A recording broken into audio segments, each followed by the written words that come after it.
This session is dedicated to three young scholars from the Truman Institute and the Hebrew University who deal with various aspects of the Jordanian society and with Jordan. So we, as you can see, in the morning session as well as in this session, we have a number of scholars that Jordan serves a field of interest, a field of their studies, given the fact that Jordan and Israel have a strategic alliance and peace is a strategic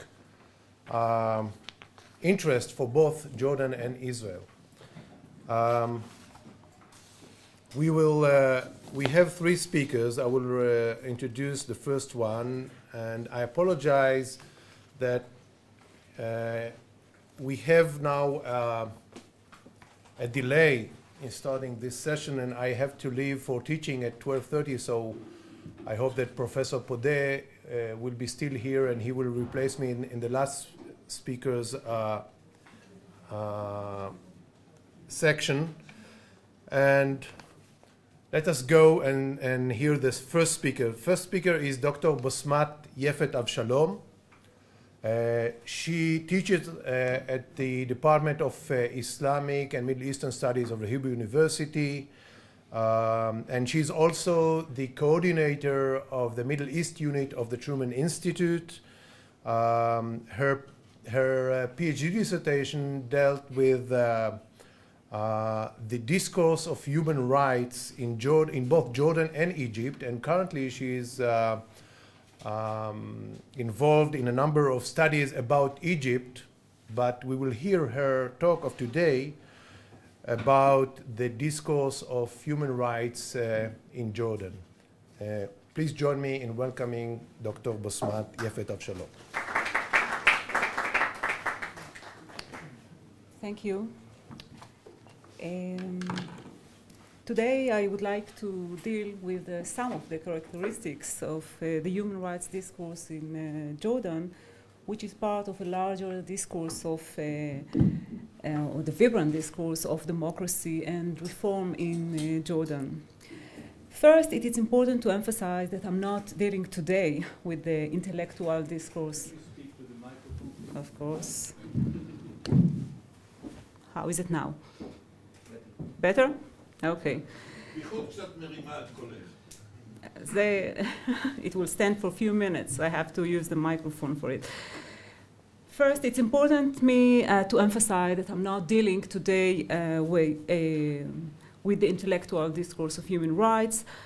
The discourse on human rights is not viewed today as a product of dealing with moral categories of social or political philosophy, but rather as a product of concrete social or political struggles.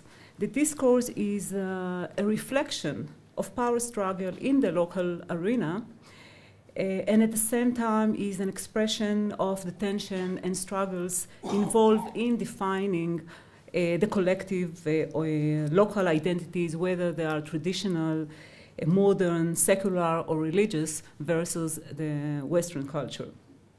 Generally, the discourse of human rights in its political manifestation is relatively new phenomenon in the Arab world. Its entry can be traced to the 80s, 90s and 80s, result of interaction between global and local processes. At the international level, significant pressure was applied by international organizations that serves as a source for moral and, more importantly, a financial support for local forces that promote the discourse. Pressure was also applied by countries, first and foremost by the United States, towards the democratization of the political system. However, the more important role can be attributed to changes and processes at the local level. The discourse regarding human rights rose and was made possible only after the Arab regimes themselves began liberalization process. In the 90s, as we know, Jordan went through a liberalization process. Although this process was controlled one, it created new opportunities for the development of the discourse of human rights, the existence of a more tolerant political sphere to an oppositional political discourse that could criticize the functioning of the government, encourage the growth of organization and other institutions dealing with human rights. We can find human rights organization in Jordan in the late 70s. Those organizations were dealing in the rights of prisoners and other human rights. But those organizations, although they published annual reports, they actually were active outside Jordan and was very connected to oppositional circles. Local human rights organizations that enjoy a relative independence rose only at the beginning of the 19th. The first one and the most prominent one was the Jordanian branch of the Arab Human Organization. During the 19th, additional organizations were established. Among them was the Jordanian Human Rights Association and the Mizan Law Groups and the Center for Defending Journalists. In addition to those organizations, a research center dedicated to human rights issues were founded. The most prominent one is Markaz Urdun al-Jadid, and another one is Amman Human Rights Studies Center. Also, we have witnessed a new active type of women organization who adopted programs whose goal is to grant assistance to women, to raising their political involvement and their contribution to society and the economy, also struggling against violence towards women and discriminative legislation. The pro-women rights organization activity is very eminent in the public arena, mainly because this sector has the royal family strong support, especially from Queen Rania and Princess Basma. The other reason for this organization prominence are the existence barrier that prevent women from penetrating the political and public domain as a result of society's tribal structure and its negative impact on the women's chances to enter the established and organized political activity. Women organizations pave the way for those women and grant them the entrance ticket to public life and improve the way toward improving their professional and political status. Of course, the discourse has not been limited to human rights organizations. Other forces and factors in the political environment, among them political parties, including the Islamic Party, have adopted this discourse, though only instrumentally and partially. In other words, it did not necessarily represent a moral commitment to universal principle of human rights, but was used as additional means in their struggle to broaden their activity within the political arena. Despite this immense development, the broadening of the discourse of human rights has not always been accompanied by de facto implementation of human rights. A gap has always remained between the ability to expose problems and the ability to bring about an effective change in this field. The reality in Jordan is that the discourse on human rights that has developed in the public sphere did not constitute a significant challenge for the regime. The reason for this go beyond the suppressive policies of the regime. The unique Jordanian model of relationships plays an important role in the shaping of the forces that acted towards broadening the scope of the human rights. The tribal nature of Jordanian society that determine its interest and its relationship with the regime, and also the behavior patterns that utilize practice of dialogue and negotiation in conflict management, influence the modus operandi of the forces that leads the demands for broadening the scope of rights, and lead to the creation of what we can call a practical discourse of human rights that is different in intensity from the one that has developed, for instance, in Egypt. My analysis doesn't ignore the fact that the discourse is first and foremost constrained or shaped by the regime, which does not provide the legal and the institutional guarantees for liberties such as full freedom of expression, assembly, or association that are essential for the discourse development.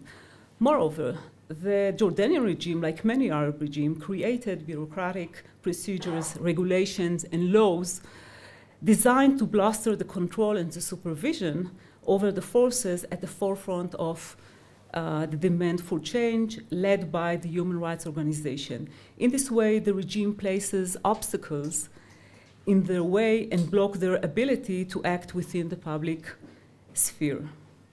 The Jordanian regime also used more sophisticated means than legal suppression. First, the Jordanian regime itself, as many Arab regimes, adopted the discourse of human rights in order to ensure its control over the process of its development and in order to determine its characteristic and, more important, its boundaries.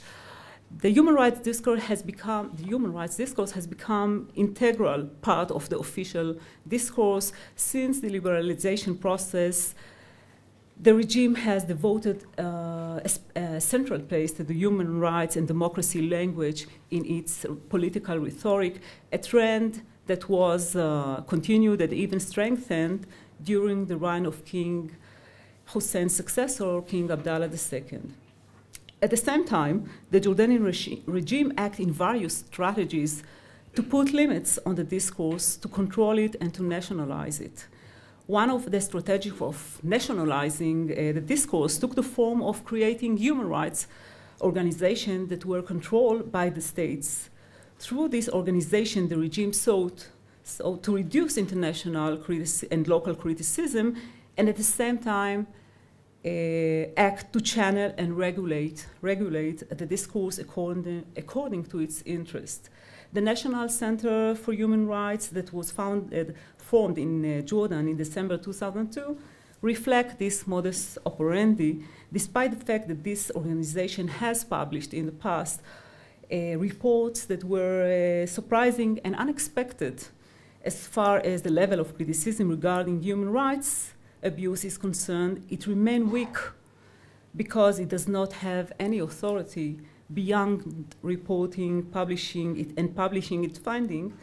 Its power is mainly educational and rhetorical, and its last report, which concentrates on educational and women matters, reflect that tendency. The paternalistic attitude towards civil society institutions, including the human rights organization, has its impact on the development of the discourse. But as I mentioned before, explanations that concentrate on the regime's attitude, its strategy or policy are not enough. I maintain that the discourse is limited also by society itself, since on the one hand it raises demands for certain liberties, while on the other it limits other liberties, and in so doing prevents itself from being able to create consistent and continuous challenge against the power of the states. Society's role in limiting the liberties is prominent in cases when the Jordanian government participates in reform attempts, or at least does not function as a factor that imposes limitation upon liberties. One of the best examples is a struggle to change the personal status law in Jordan. The discrimination against women, which inherit in the personal status law, is not only a matter of governments, but it's also related to other forces that contribute to maintaining the legislative system based on the Sharia. Some of these forces have an even greater influence than the states. Unlike other cases in the Middle East where forces working towards broadening human rights have had partial success in amending that law, like in Egypt and Morocco, in Jordan, the attempt to change the personal status law has totally failed due to the religious, traditional, and conservative factors within the Jordanian parliament who succeeded to influence and force their position. In this case, the government, the Jordanian government, was the leader of a coalition that included women organizations which pushed towards amending the law. The Jordanian government uses the absence of the parliament during the years 2001-2003 and has introduced changes in the legislation regarding women's rights. In December 2001, in response to consistent petition made by human rights organizations that complained about the legal procedure, delaying divorce procedure for many years, the Jordanian cabinet approved amendment in the personal status law, which included raising the marriage age from 15 to women and 16 for men to 18 for both gender, broadening the possibility of women when filing for divorce, putting limitation on polygamy by forcing the man to let his wife know that he intends to marry a second wife, and forcing the man to prove his ability to financially support two wives. Once parliamentary life were renewed in 2003, the Senate introduced this legislation to be approved by the parliament. The Parliament Legislation Committee approved it and prepared it for a vote, and that brought much optimism to organizations acting to promote women's rights. However, in August 2003, the Parliament rejected the amendment and sent them back to the Senate for further legal correction. The Senate sent the law proposal back to the Parliament for re-examination without making any amendment of its own. In June 2004, a cooperation between the Islamic Action Front and representatives from Democratic Union Bloc and the Democratic National Blocs led to rejection of the law proposal. 44 out of 88 representatives present in Parliament voted against the amendment. It is important to note that the government did not promote a radical change in the law because it did not want to exclude conservative sector that had a potential of supporting the regime.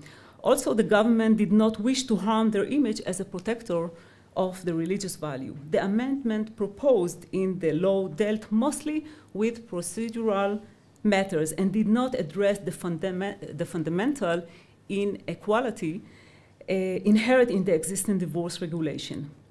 But despite the immense efforts invested by the drafters of the amendment to disconnect it totally from important ideas, meaning Western ideas, and to link it completely to the directive of the Sharia, it did not diminish the broad opposition that arose in the public and political arena. The opponents of the amendment, who were not limited to the Islamic factions, focused on two issues: the contradiction between the proposed amendment and the Islamic Sharia and the harm that will be caused to the family institution. They stressed that the proposed law did not emanate from the needs of the local society, but rather from Western pressure.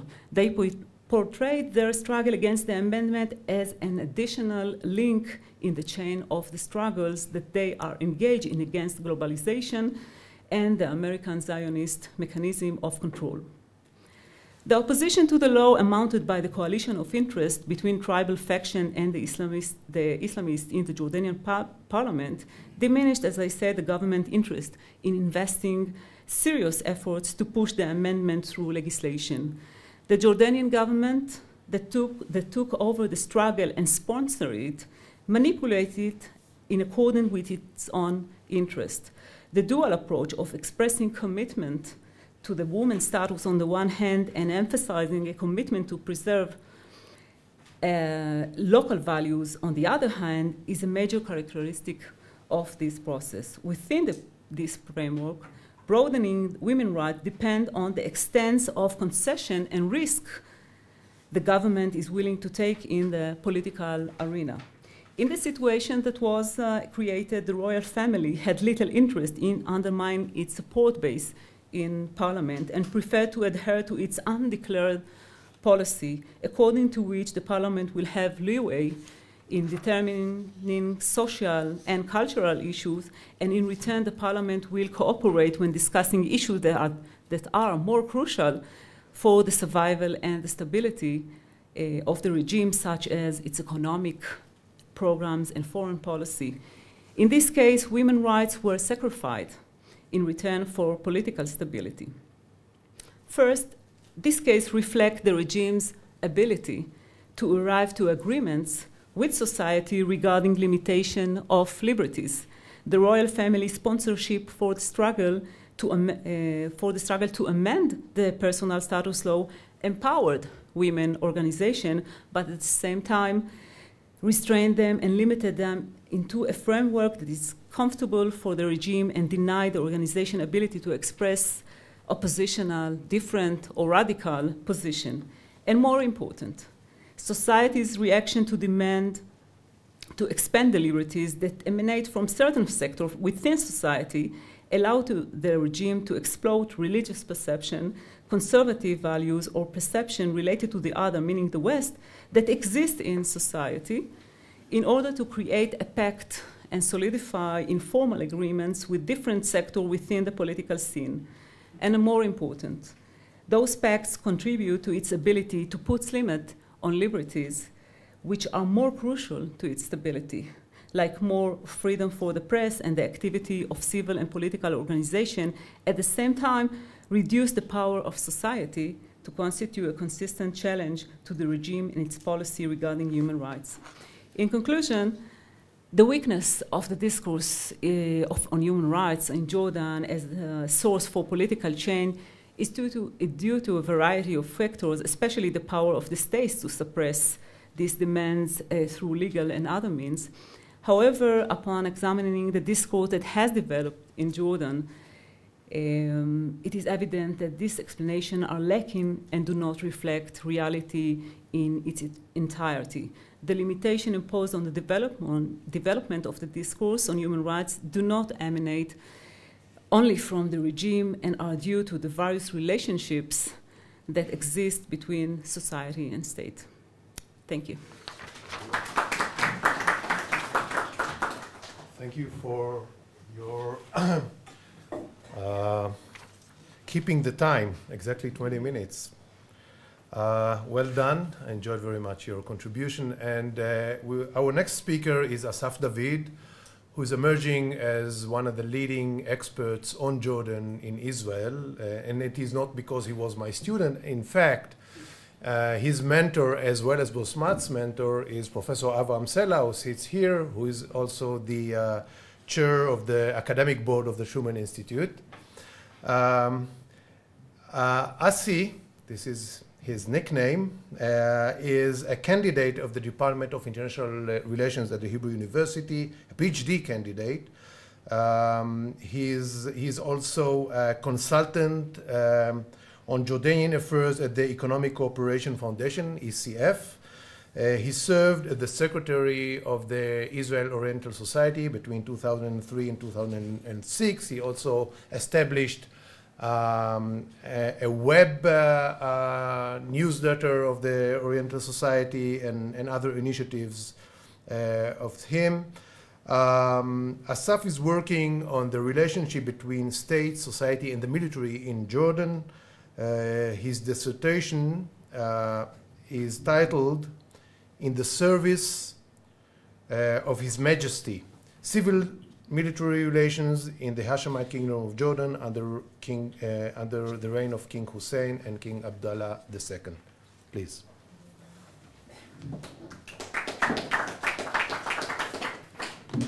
Thank you for your kind words.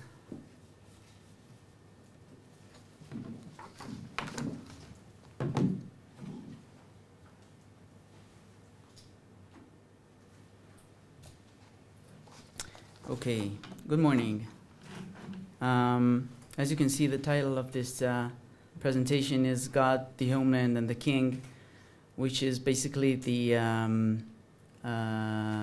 slogan of the Jordan Armed Forces, Allah al-Watan al-Malik.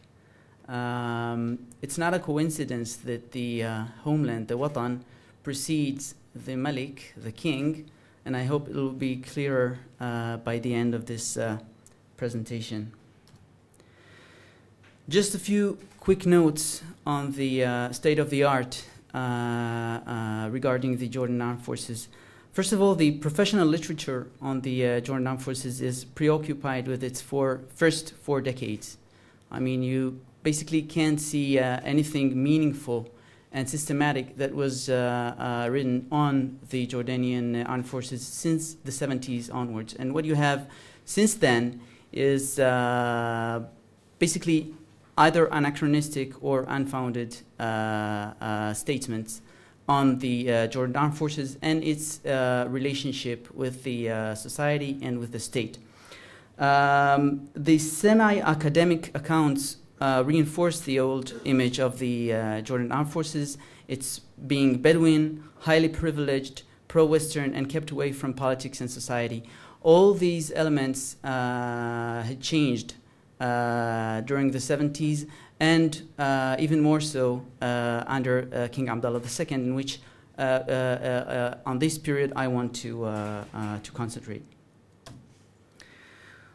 Basically, the story of civil-military relations in Jordan in the last decade of King Abdullah II is the story of neoliberalism and the necessity of the public sector to cope with the new strategies brought up by the regime itself. So basically, we're talking about privatization. We talk about the decline of the welfare state, and we talk about the shrinking of the public sector in favor of the private sector. What that meant and means for the Jordan Armed Forces is being less consumption, an institution that less consumes and more income-based. And these are the words of the king himself and the military himself. Now, because I like when I can to let the facts and important people to speak instead of me, I let the king do the job here. A few years ago, he pondered whether I should purchase a tank division or develop schools, or should I purchase F-16s or improve the socio-economic situation. I gave priority to the economic situation. The government should assist the whole population. We reached a decision that I can't dictate the government what to do. As important as these words are, for me it was more important that it was said in front of the headquarters of the military itself, i.e. he told the military that I cannot provide you no more with some privileges, at least, that you used to get, and you have to take care for yourselves, as a matter of fact. Now, 2 phases of reorganization in the army were in place since King Abdullah came into power. The first was in the year 2000, where, based on domestic and foreign consultations, the army was reorganized, mainly in aspects of industrial activities and training policy.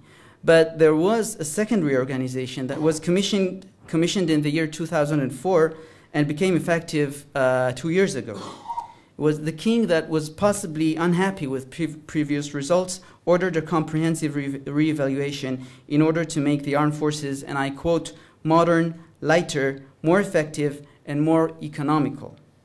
The reduction of defense expenses, effective management and control of spending, and interoperability with foreign armies were markedly set as explicit goals. For the first time in the history of the Jordan Armed Forces, 2 separate staffs were created, one for operations and the second for defense resources. Both of them report to the Joint Chief of Staff.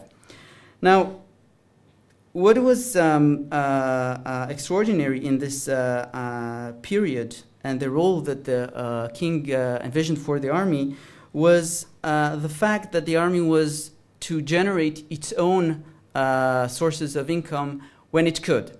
I mean, it doesn't mean that the state doesn't provide anymore the army with large portion of the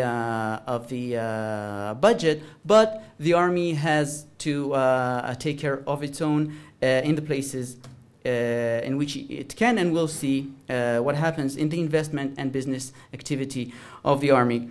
We have few very important initiatives and firms that were created by the king and the military in this decade. The first is the KADB, the King Abdullah Design and Development Bureau, which was set up in 2003 and reports directly to the Joint Chief of Staff. Its budget is extracted from the defense budget. It's not a separate budget, it's part of the defense budget. It was, all of it was of the army. And the bylaw of the Bureau grants much more authorities and freedom of action and decision to the Bureau, at least since 2003. The Defense Resource and Investment Management Commission is the staff that I was talking about earlier, the staff in the Joint Chief of Staff of the Army, which conducts and runs the whole economic and investment activity of the Jordan Armed Forces. The Mawarid, which is the company or conglomerate, if you want, that was set up by the army and by the king to run the privatized lands and real estate of the army. And for this reason, they also created the Development Investment Project Fund, which is not also of the army, but of all the security sector. The DIP budget also is extracted from aid funds, not the defense funds, but the aid funds. Much more important than that, I think, is that productivity and incentives were entered into the army. So, as a matter of fact, you see the mode of thinking of the neoliberal elite of Jordan entering or percolating into the army itself. I give two brief examples. One is the creation of a special fund in the Jordan Armed Forces in 2003. Its capital is close to $800,000, and it goes to incentives and rewards for projects which earned revenues to the Jordan Armed Forces or cut its expenses. The second example is the Queen Rania Association for Servicemen and Their Families, which aims to a microfinance income-generating project for the military men and their families. It is not designed, and I quote, for monthly or one-time assistance, but rather to train the families and retired servicemen to acquire skills and professions that are needed in the local and outside market. Now, the reorganization of the army and its new roles meant also new missions for the army. The peacekeeping missions began early in 1990, and in a given several years, you have hundreds of Jordanian soldiers who serve abroad. But since 2000, the scope of participation of the Jordan Armed Forces was enhanced. In fact, the new law of the military stipulates that the army is to be engaged in every possible peacekeeping operation that the country that invites it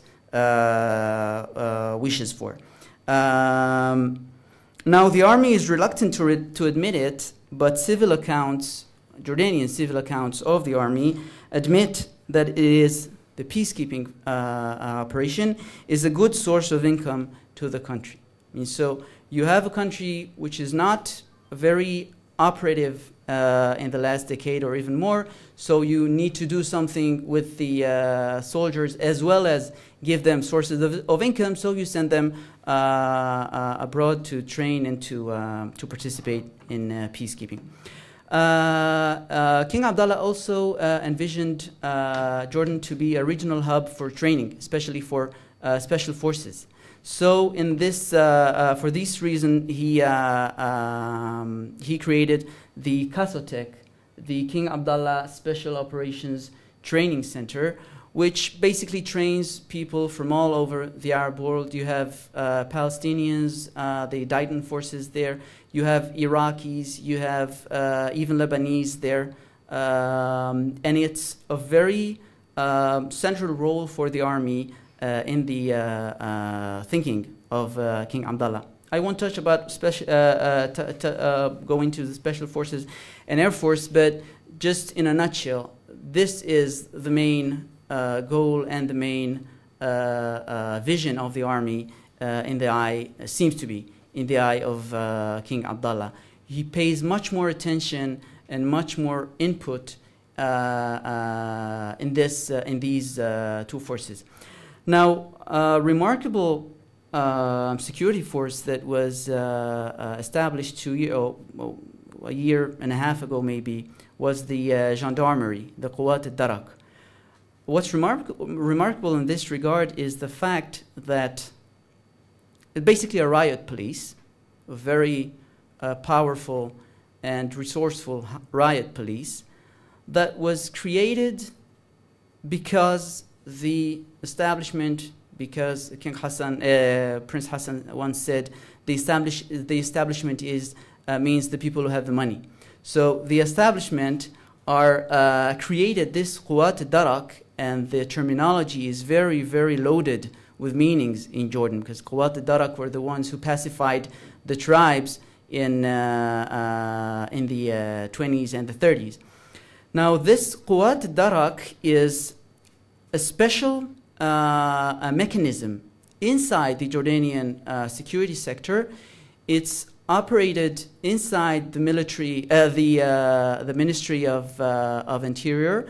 It reports to the Minister of Interior. It's not part of the Jordan Armed Forces. It's also not part of the police.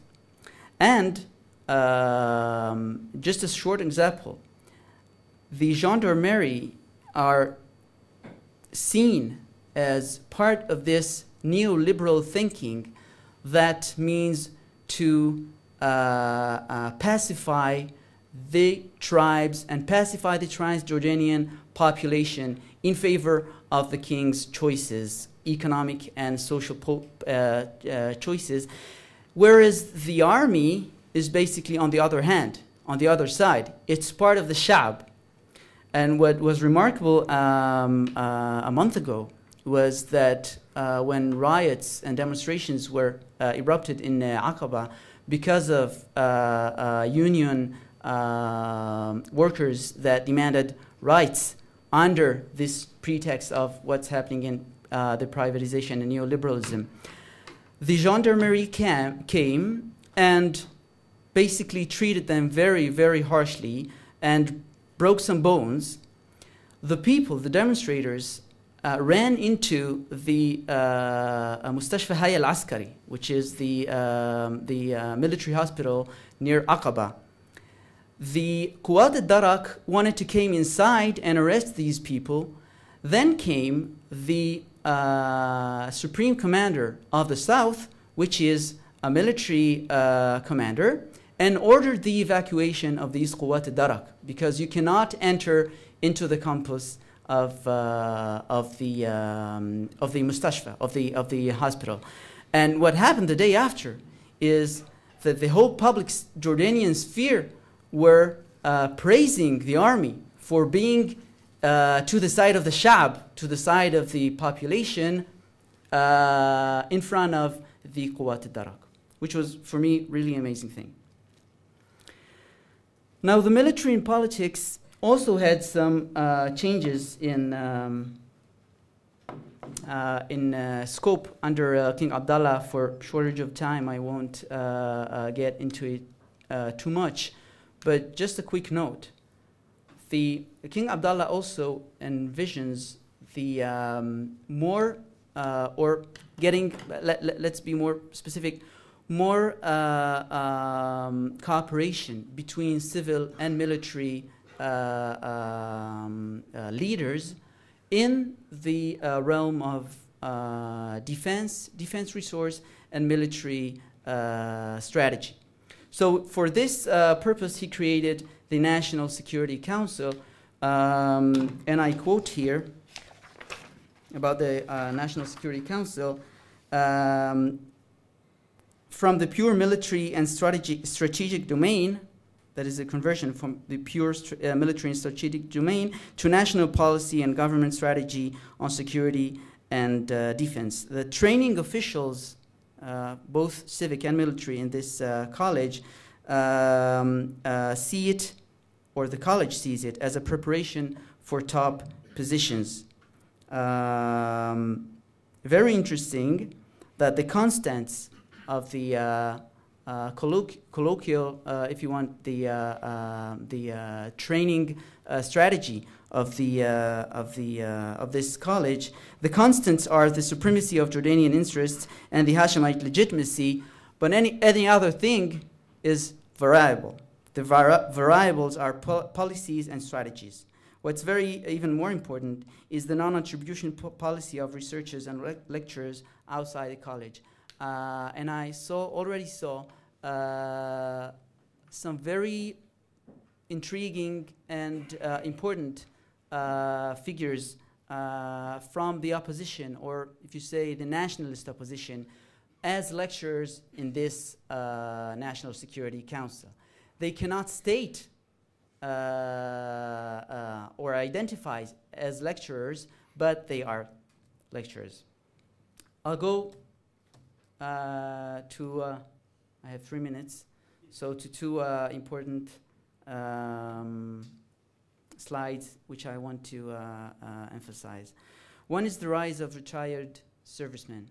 You have in Jordan 2 associations for retired servicemen. One is very old, from 1970s. It's called the Economic and Social Authority for Retired Servicemen and Veterans. The second is the national charity, and which is very new, the National Charity Association for Retired Servicemen. I will just quote the head of this association. We aim to improve the status of society as a whole, and not just veterans and their families. We need to focus on domestic affairs and not on politics, which divides more than unites. We cannot compete with the wisdom of the king on foreign affairs, so we must remain focused on solving the civil society problems and improving the living conditions of the citizens. But the whole point is that policies and strategies regarding what's happening in the domestic arena is also a matter of a choice of the king. The neoliberalism is a choice of the king. So if you say, I'm not dealing with foreign policy, but I do deal with domestic policy, this is a very big change that is very new and wasn't before that. What you see here caused a very big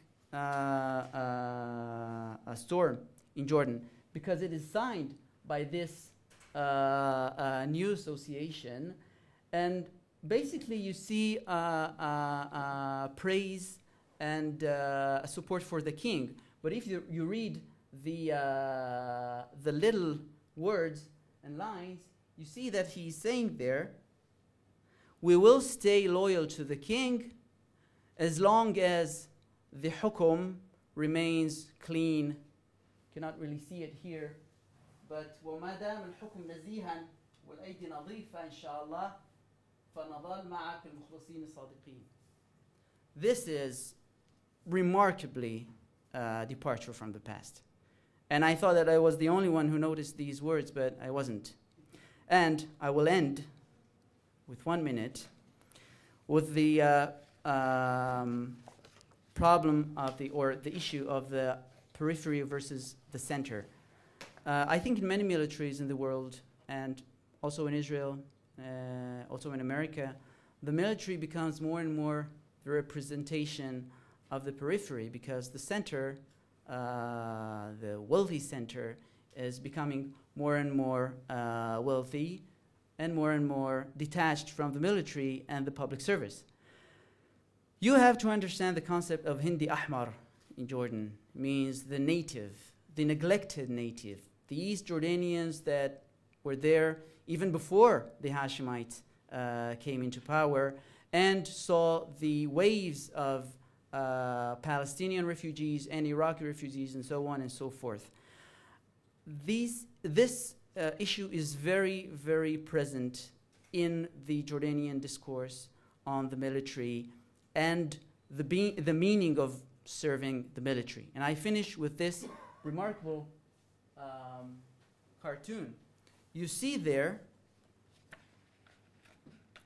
is practically a joke about the radio anchors, which are urban females, mainly from Palestinian origin or with Lebanese accent, who adopted the Lebanese accent.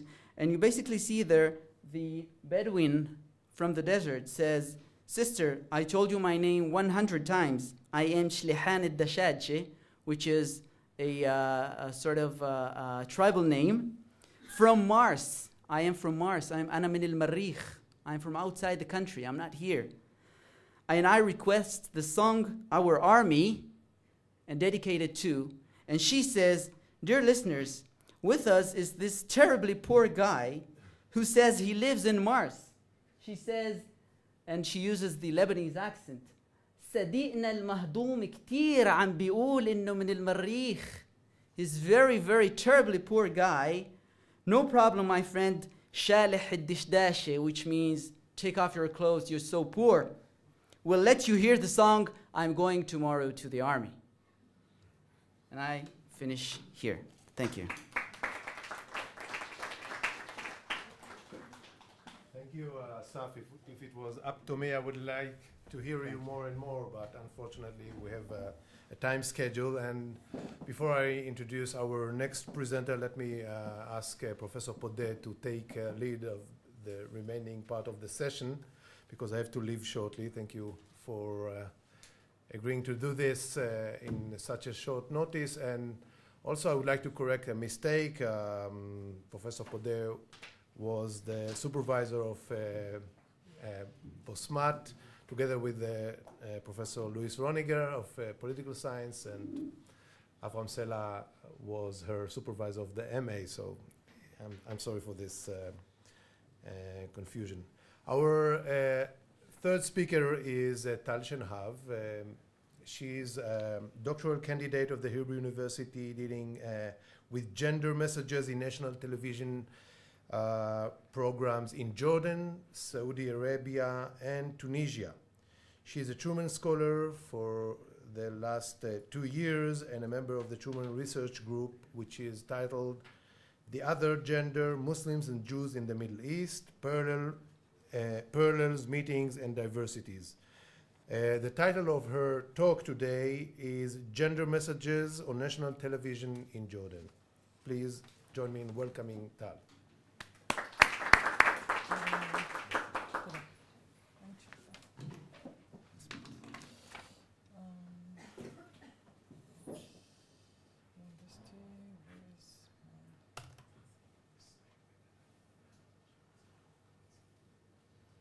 Okay. Good day. I'm glad to be the last of this 2 days conference. It was very interesting for me. I hope for you as well now. In my lecture, I'm going to show that gender as a subject, and specifically gender equality, has become an issue on national television in Jordan, and is part of a bigger social process that is going on in Jordan, promoted by His Majesty the King. As I will show, television is used as a tool to promote this change, and these messages of gender, about gender and gender equality, is surprisingly not directed to women, but to the youth. Gender equality is somewhat sensitive issue in all of the world, but not everyone admit it. The sensitivity in Jordan is due to the fact that laws regarding personal status are derived from the Sharia, and thus women are inferior to men. Some part of society has taken this a step forward and confined women to the private sphere only. Women were not encouraged to go out to work by these groups in society, and were not encouraged to fulfill their own aspirations. His Majesty has decided to initiate a change and to change this situation as a whole. Since media in the Arab world, in many countries in the Arab world and in Jordan, specifically to our case, is controlled by the states, by the state, and is required to promote ideas of the government regarding political and social subjects. Television has been used as a tool in this subject as well, as we will see in the next few minutes. I have decided to look at programs dealing with targeting youth and women in order to look at the messages sent to them regarding gender issues. And see, I thought there will be a correlation between the two programs. I was mistaken. I've decided to work on Shabab News. This is a program for youth, of course, and Yaun Jadid. This is a morning studio programs, kind of Good Morning America, if someone knows. And I will let you know what I found. Now, when you deal with television, which is both visual and vocal, you have a lot of aspects to deal with. In my research, I dealt with many things. I don't have the time over here, and I'll give you only a brief intro to my work. I've decided to look into the messages, and I will start with the Shabab News.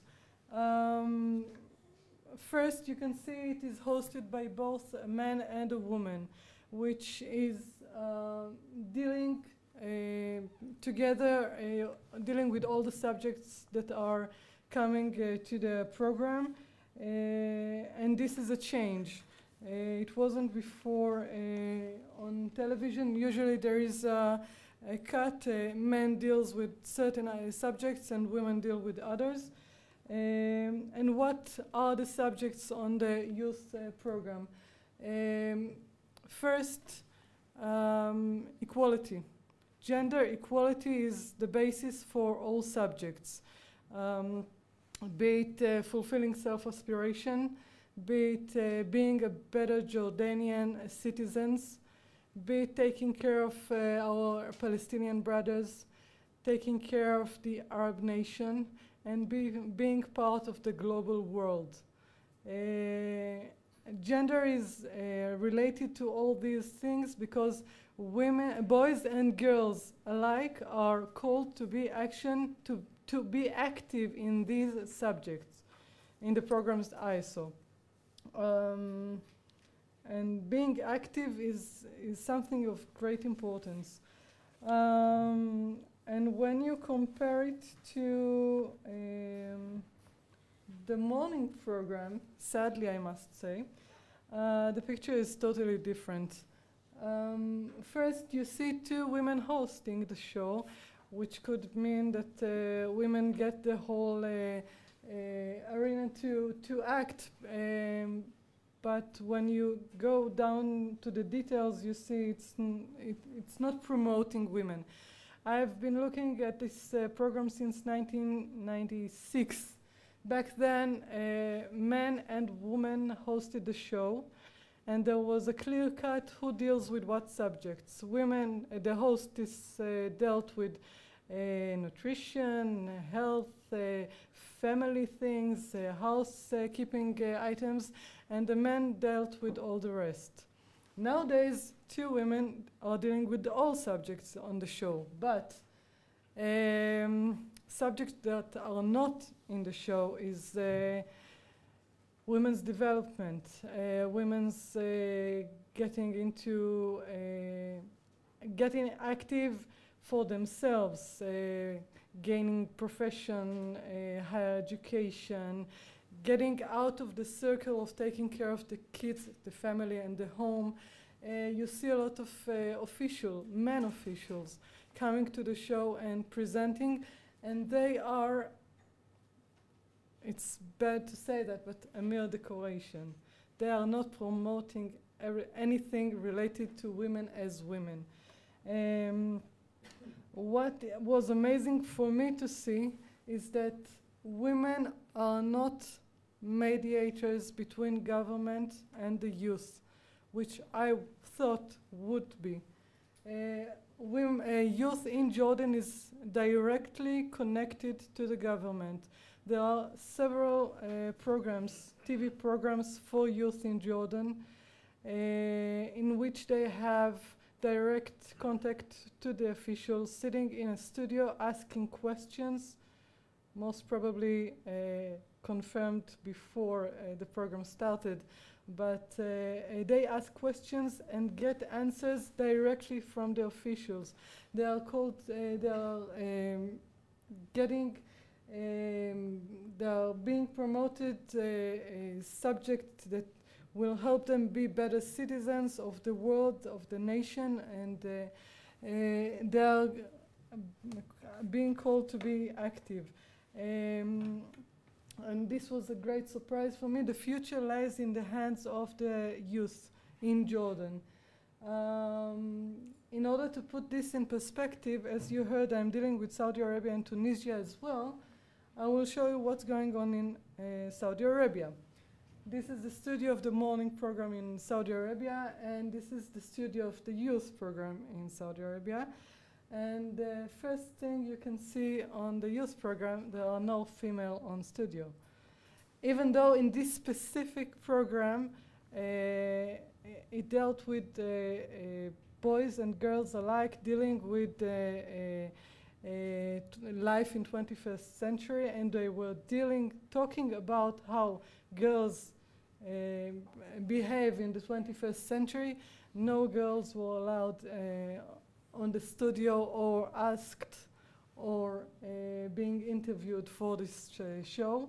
This is the program for youth.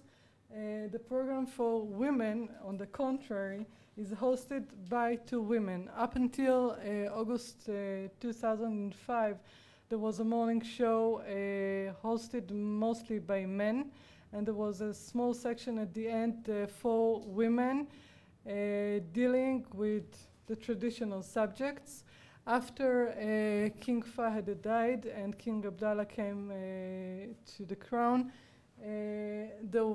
they started broadcasting a morning program for females, for women, 3 hours program each day, dealing with everything, traditional subjects and non-traditional subjects. This program is promoting women's higher education, women's professional, women as active persons within public sphere, but public sphere of women in Saudi Arabia is actually a private sphere. They have their own malls, they have their own banks, they even have a hotel for themselves.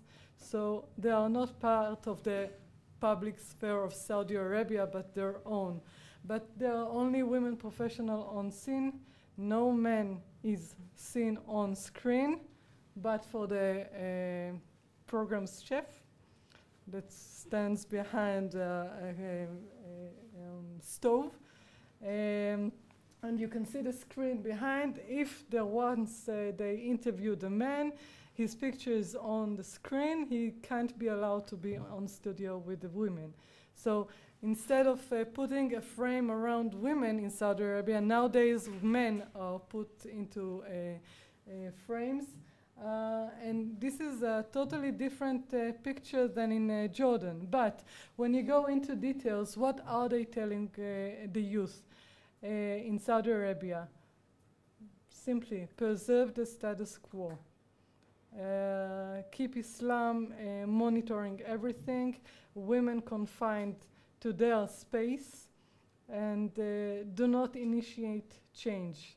Again, I saw 20-something chapters of each program. It might be that in other chapters they said differently, but at the ones I saw, this was the message. So women in Saudi Arabia are mediators between government and the youth, because the women that sit at home in morning time watching television are not the one to go outside and acquire higher education, higher professional. It seems as if these women are being taught how to treat their daughters. Please give them the possibility to gain education and professional, but they are going to be governing the country, and they are being told, please reserve the status quo.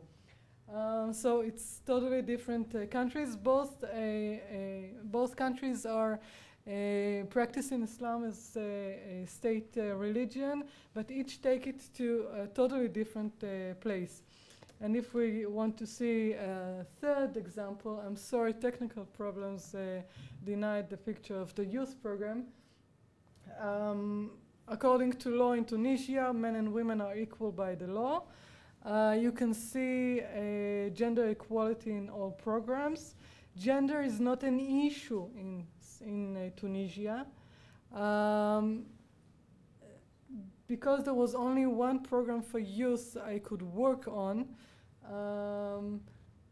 it's not the best comparison to the program, youth program in Jordan and Saudi Arabia, but they too, as in Jordan, are being called to act within the national Tunisian arena and the Arab arena and the global arena. But because of the specific program, they are not called to be active. But they too need to know that.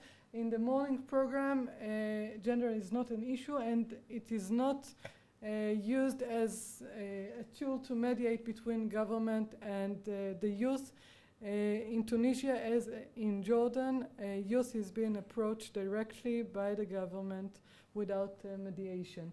So if I am to quote our distinguished guest, Father Haddad, from yesterday, youth are the future generation of our region, and we owe them a better environment to live in. But each state sees it differently, what is the best place to live in.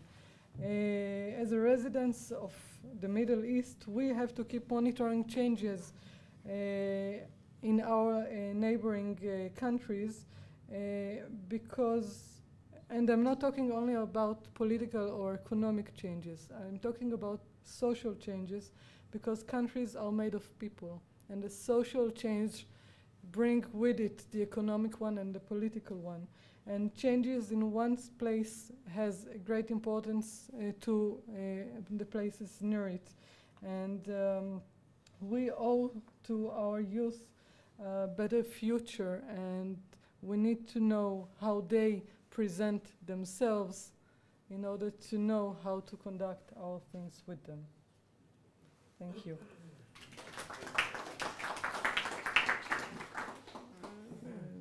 Thank you very much for your interesting lecture. You also finished ahead of time. Yeah, I know. Very nice. Okay. So, I open the floor for discussion, questions, whatever.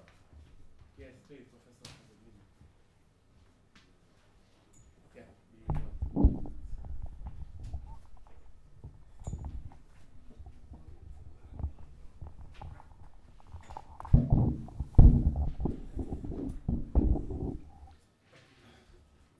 Thank each and every one of the presenters for the efforts they have made in organizing and writing up their material and their thesis in the future.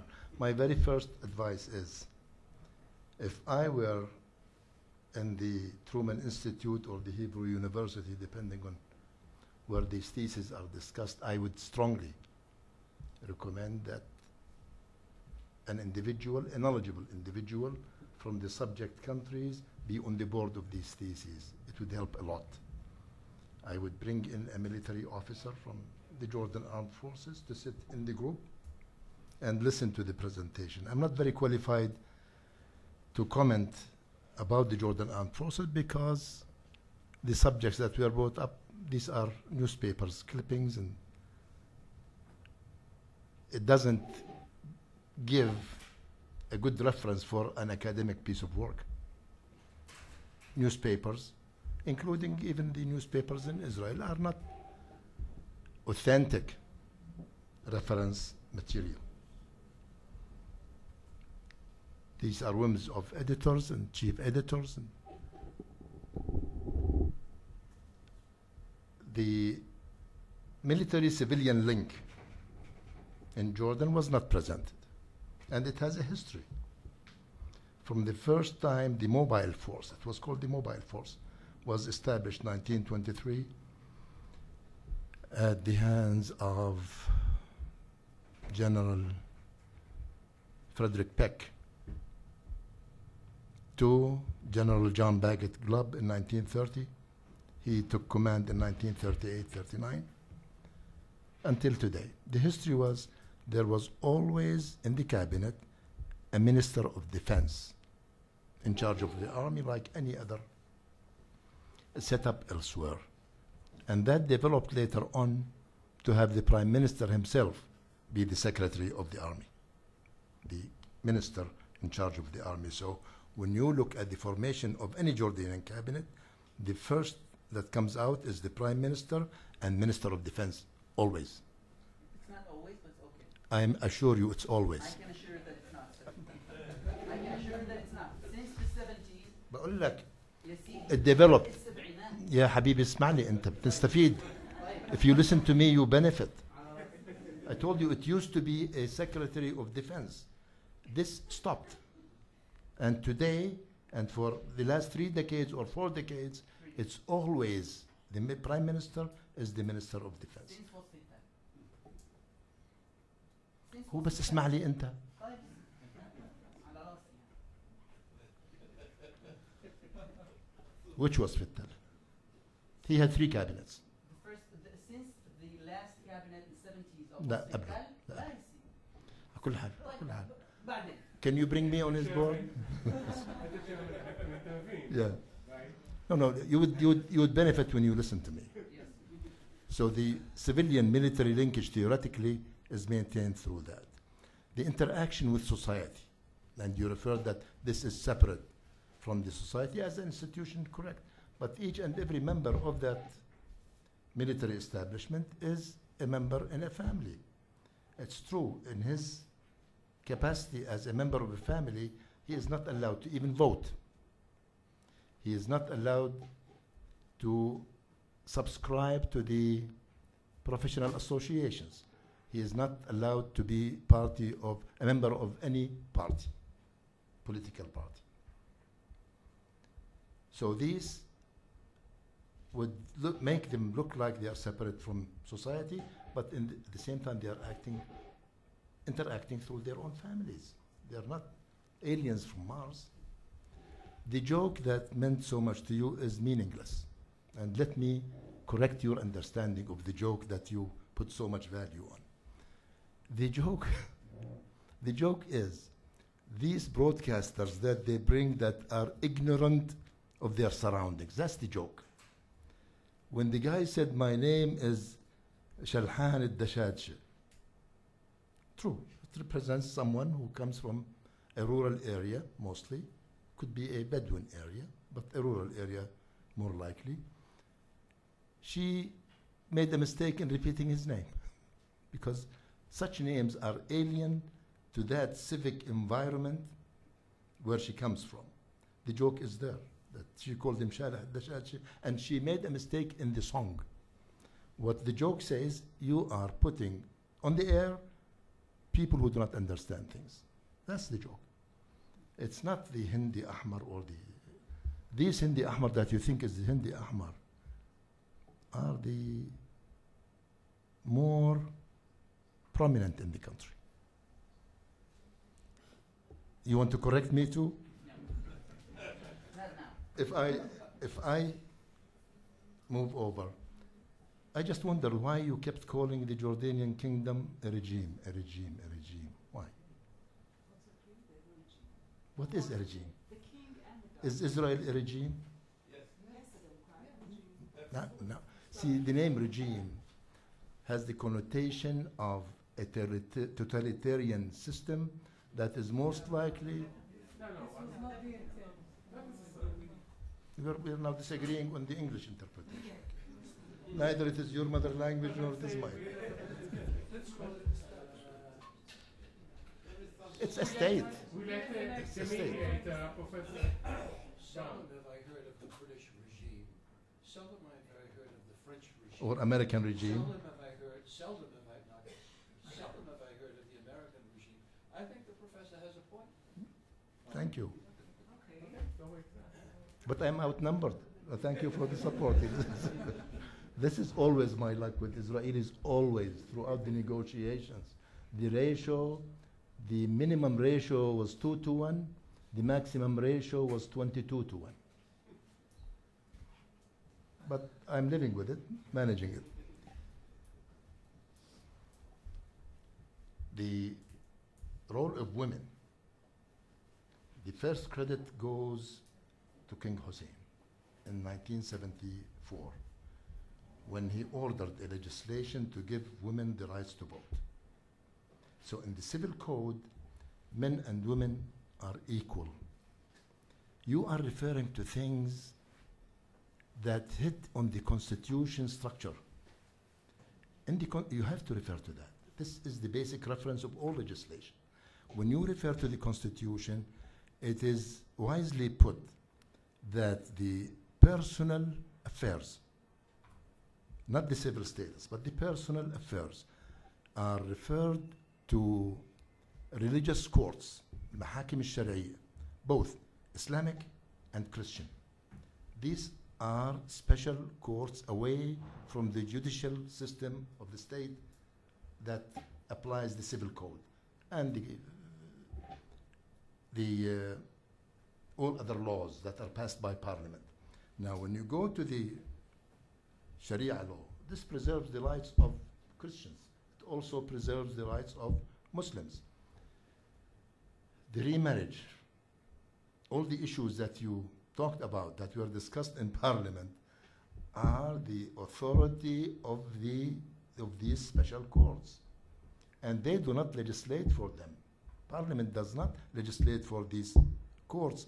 It is the Sharia, it's the script that runs the law of these courts. It's not the parliament.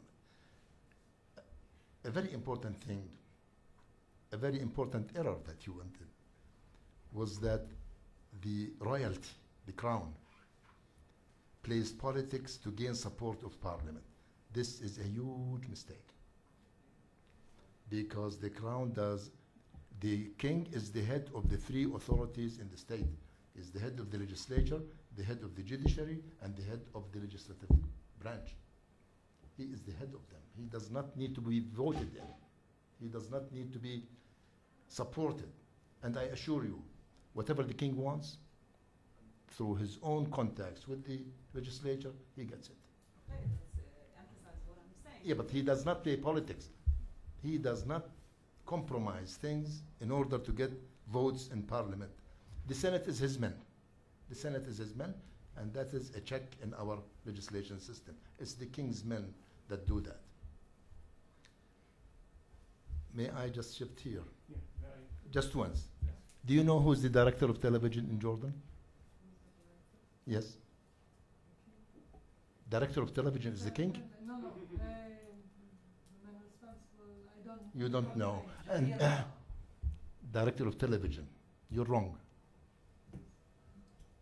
Director of television. And you are doing a thesis without even going to see what goes I on? don't recall the name. The name is Mrs. Hala Zriqat. She's a woman. So when you want to talk about the role of women in Jordan TV, you have to mention that the director of that television is a woman. Your man is the director of radio and television. It's different. He's the boss. And the prime minister is his boss. So you're talking about bosses, you're talking about operators. Yom Jadid, the program you referred to, is not meant to emphasize the role of women. It's called The New Day. It's not Good Morning America. And somebody laughed over there. I don't think you should put Jordan in the theater of mockery. This is not Good Morning America. No. This is called New Day. And it deals with everything new that comes in for the days. And the reason they put women there is because they look nice and they speak good. That's the only reason. It's not to defend the right of women, and you're blaming that program for not defending the right of women. Again, would you please take my advice to the authorities? Bring people from these countries to be on the board, or else you'll have theses that are clouded with errors that are not good. Only just assure me that once we invite them, they will come. Try me. Thank you very much. Other questions and comments?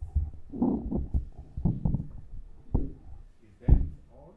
Well, but you have enough to say, to react. So, okay, Asaf, no, Bosmat, you put first? It's okay. Asaf will be the first one.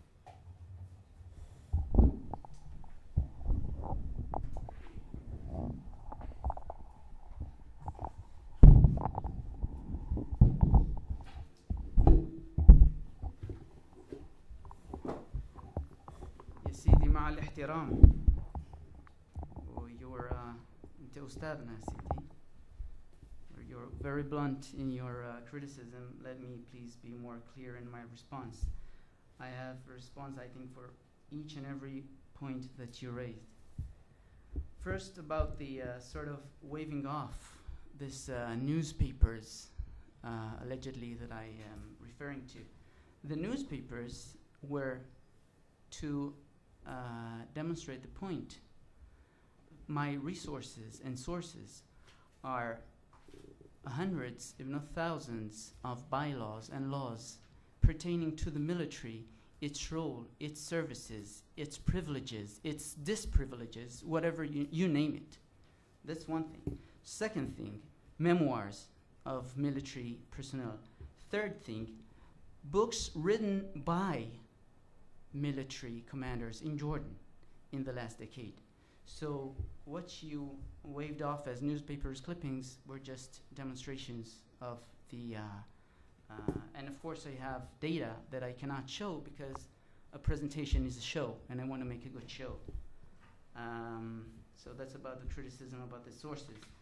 I beg to differ also about the interpretation of the cartoon, because you made reference only to the part in which he says شلحان الدشاشي أو شالح الدشاشي, but he's saying I want أغنية الجيش, and she says you are going back tomorrow to the army. This is not meaningless, Sidi. This is very, very meaningful. This is very meaningful. Second thing, the cartoon, which I didn't show because I didn't have time, is I can read it to you if you want to. You see 3 students, 2 of them very liberal and looking, going to Jami'at al-Yarmouk and al-Jami'a al-Urduniyya, and the third is Abu Mahjoub's son, who is going to Mu'ta University, and he's ordered or recommended to buy a kufiya to protect you from the sand winds, a compass and bus tickets, don't dare to forget the prayer carpet, and of course your rifle. This is and I'm a very dedicated follower of literature, professional literature, as well as all that the main commentators in the Jordanian public sphere, whether it be Abu Rumman or Nahid Hattar, or from each side of the political spectrum, they accept the fact that there is a decline in the welfare state and that there is a decline in the privileges given to the public sector and to the army, and so the conflict is there, whether we admit it or not. Now, the fact that a liwa in the army dares to put an ad in the newspaper and say, we will stay loyal to you as long as the country is clean, and you come to us with clean hands. This is something that was never, I mean, maybe until the 70s, but since the 70s, you cannot see things like that in the public sphere of Jordan. And because of that, I'm firm, and I reconfirm my thesis to what I said. Thank you. Good. Let me benefit him. What you said last is very true. It's very correct. And I know the guys in charge of this new society. And they number up to 130,000 for your information. That's from their mouth. And that is very correct. I'm not downplaying the importance of the emergence of such opinions. I think that you're right. On the cartoon, I didn't see it. I did not refer to it. Let you see it. Let me benefit you. This is in the context of the quotas given for admissions in the universities, some of them for the army, some of them for the police, some of them for the refugee camps. صح. So it is in that context, because on these campuses there have been frequent clashes. صح. That's why he says, pick your right. It's an exaggeration of the state of affairs on campuses when there are clashes over there. And when he refers to the prayers, right?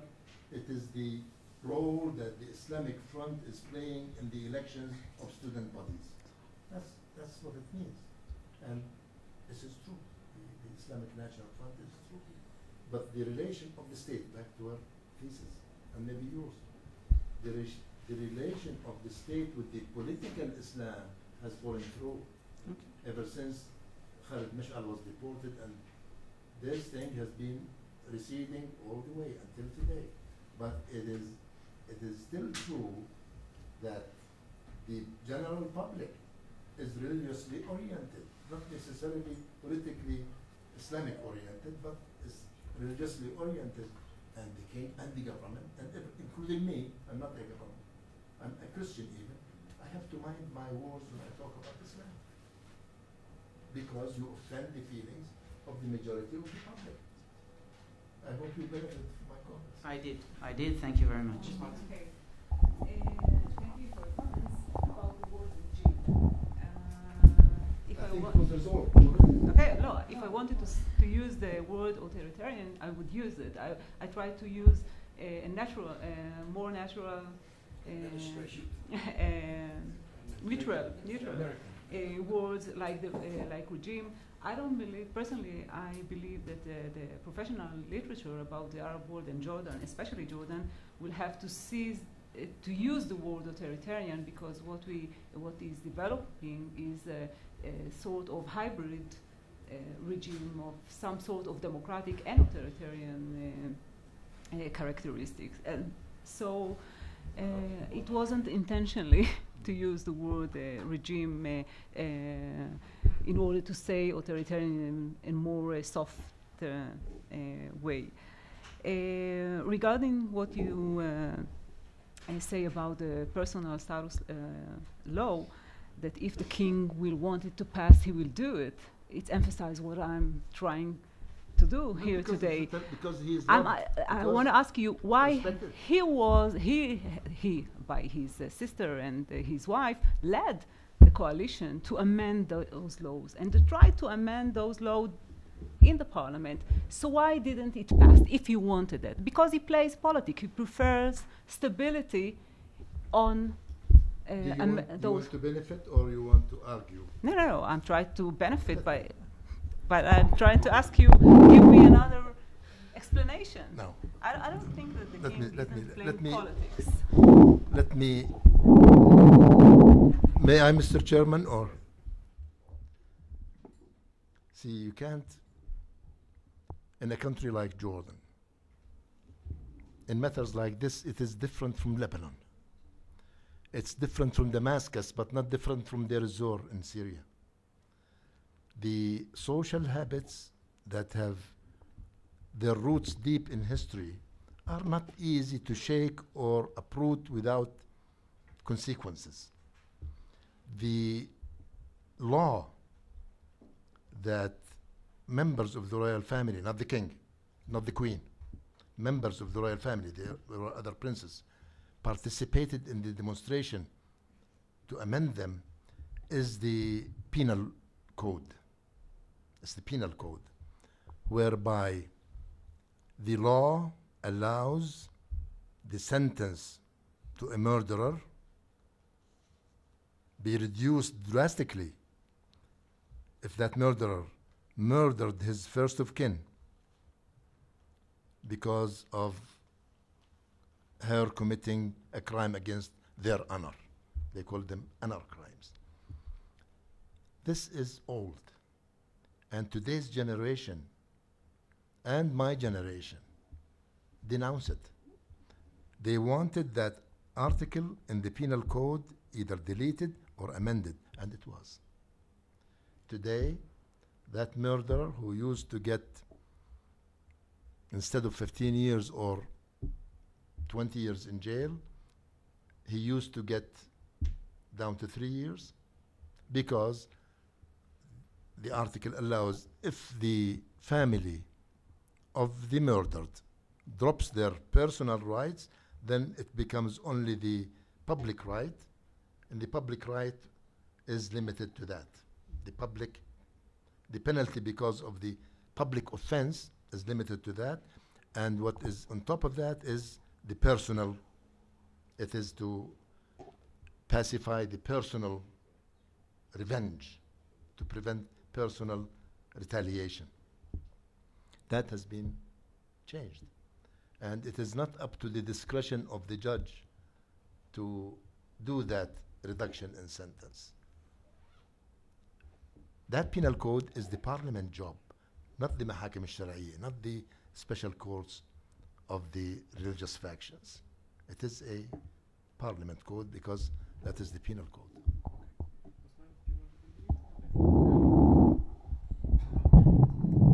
First, there was no intention to mock anything. Everything was done in order to present to present everything in a good, in the best manner. It might seem not serious to work on television without knowing the reality as itself in the street, but as communication study researchers, we are dealing with what we see on newspaper as it is represented on newspapers. It doesn't really interest us what really happened, okay? As well as in television, I see what is on screen, and this is what I'm dealing with. I have a lot of background. For what I'm seeing on television, it is important for me to better understand, but I want to tell what I see on screen. This is one. Second, Hala Zarqat is the manager of television, but she got a mandate to act freely or within some boundaries.